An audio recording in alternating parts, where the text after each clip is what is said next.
All right, so get this. We're diving deep into Hindu cosmology, the Vishnu Purana, and this crazy story about a guy named Prahlada. Yeah, Prahlada. You sent this in, remember? Vishnu Purana 7.mp3. Oh, really? I mean, something about this story really got you hooked, huh? Totally. It's not your average fairy tale. Right. So like the Vishnu Purana, it's basically one of the big ones in Hinduism. One of the foundational texts. Yeah, it's like origins of the universe, the nature of the divine, the role of humanity, the whole cosmic scheme. So like the universe's operating manual. Exactly. And right away, this excerpt, it throws us into a specific Manvantara. Yeah. Which I gotta say, sounds like kind of sci-fi more than ancient religious text. It kind of is when you think about it. Yeah, Manvantara is like this vast cosmic cycle, billions of years. Billions, whoa. Each one overseen by a Manu, who's kind of like the atom figure of that epoch. Okay. It's mind-boggling, Yeah, these time scales. These time scales. Yeah. Definitely puts our human lifespan into perspective. Definitely. So within all this, we meet Daksha. Right. Who's basically on a mission to, populate the world. Exactly. Just making babies, nonstop. He's tasked with creating progeny. Yeah. That's Fill the earth. But it's not as easy as it sounds. Okay, so what happens? Setbacks, interventions, even some unexpected advice from Narada. The divine sage, right? Divine sage. This is where I was like, wait, hold up. Yeah. Narada basically tells Daksha's sons that just blindly creating life. Yeah.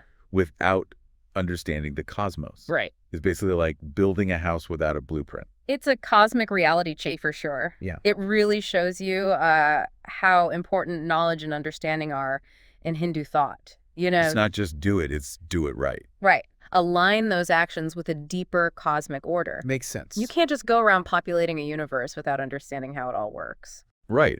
Like Narada's saying, hey, maybe learn a bit about the grand scheme of things. Yeah. Before you start creating more beings. Exactly. And this whole idea of interconnectedness, it gets emphasized even more through the lineages the text lays out. We're talking gods, celestial beings, the 11 Rudras, like this giant family tree. Spanning the whole cosmos. Spanning the cosmos. So it's not just like a random family tree, right? No. It's like reflecting this core idea in Hindu cosmology. Absolutely. Think of it like a tapestry. Every thread, every being is interwoven to create the fabric of reality. Beautiful, isn't it? Yeah, I like that.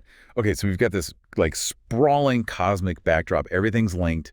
And then we meet Hiranyakashipu. Ah, yeah. This guy, he's not messing around. Not at all. A demon king who's conquered the 3 worlds. All 3. Even booted some gods from their positions. Seriously? Serious. He's a force to be reckoned with, driven by ambition, a hunger for power. And this is where it gets good.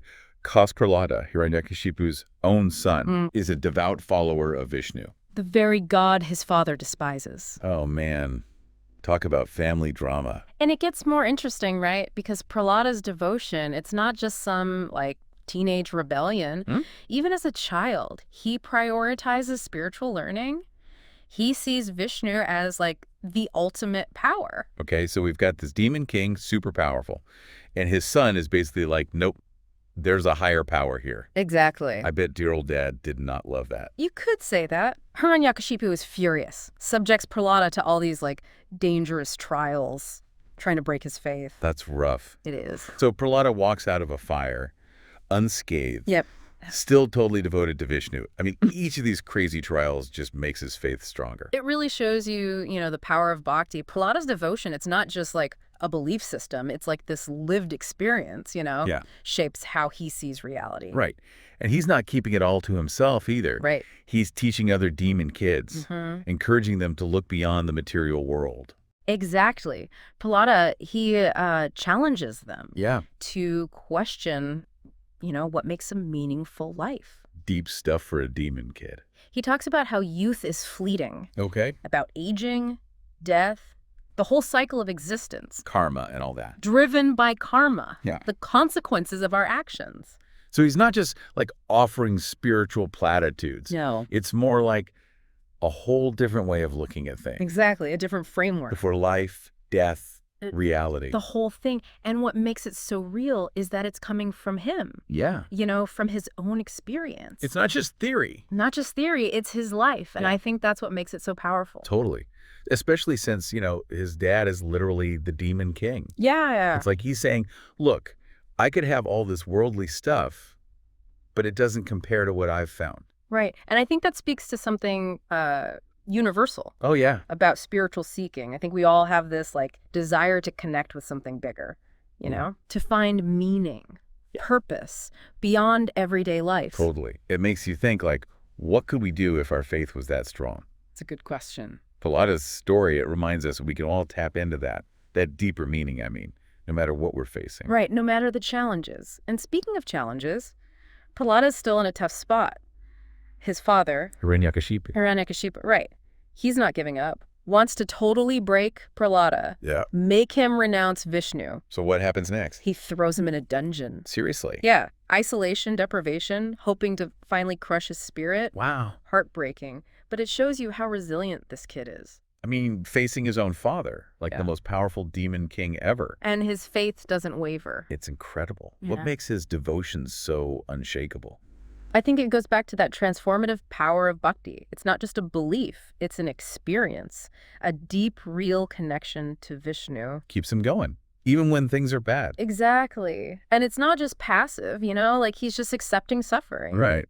Remember Leela, divine play? Yeah. I think Prahlada gets it, that his trials are part of something bigger. Like a cosmic dance or something.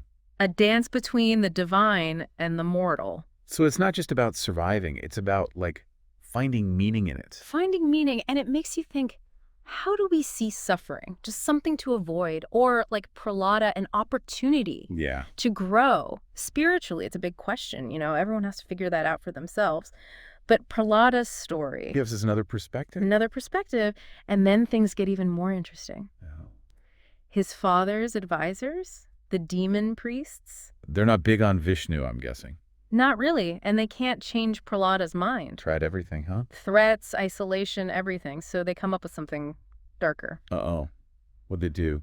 Unleash a Kritya. A Kritya, what's that? Basically a female demon, pure dark energy. Whoa. They create her through rituals, incantations to overcome Prahlada's defenses. Like a magical hitman. Pretty much. A supernatural assassination. Intense. So what happens when this Kritya confronts Prahlada? Well, she's powerful.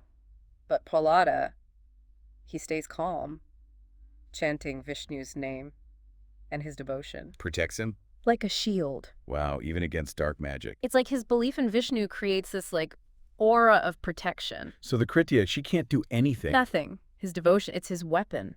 That's wild. What happens to her then? She just vanishes. Not quite. It's dramatic. Okay, what happens? She can't do her job right. So she turns on her creators, the priests. Oh, no. Consumes them like this fiery rage. Whoa. Talk about karma. Right. The dark magic backfires. It's a powerful image, isn't it? Yeah. Good triumphs. Devotion is rewarded. You mess with dark forces. It can backfire. Big time. Big time. But this isn't over yet, the fight between Prahlada and his father. Right. There's still that tension. Yeah. And knowing Hiranyakashipu. He won't just let it go. I can't wait to see what happens next. All right, so we're back. Ready for the final chapter of Prahlada's story? Here we go. Things are getting pretty intense last time, huh? Definitely. Demon assassins. Magic gone wrong. This finale, it's going to be epic. It is. This is the climax. Prahlada's devotion, the ultimate test. Okay, so Prahlada's faith. Unshakable, right? Unwavering. And his dad, this all-powerful demon king, trying to break him. So what happens? What pushes it over the edge? Hiranyakashipu, he's just consumed with rage and frustration. So he confronts Prahlada one last time. Okay. Demands his son renounce Vishnu, acknowledge him, Hiranyakashipu, as the supreme power. Like the ultimate showdown. Earthly power versus divine devotion. What does Prahlada do? Does he finally cave? Not even close. Prahlada, he says, with total conviction that Vishnu is everywhere, in every atom. Wow. And that even Hiranyakashipu exists because of Vishnu's power. He's basically like, dude, even your power comes from the god you're denying. Yeah. It takes some guts. I bet Hiranyakashipu did not like that. Oh, he's enraged. So in a fit of fury, he strikes a pillar with his mace. Challenges Vishnu to reveal himself. if he's truly everywhere. He's like daring God to show up. Yeah. So does Vishnu appear? Here's where it gets epic. Hiranyakashipu strikes that pillar, and there's this roar, the earth shakes, and from that shattered pillar emerges Narasimha, the man-lion avatar of Vishnu. Whoa, a man-lion.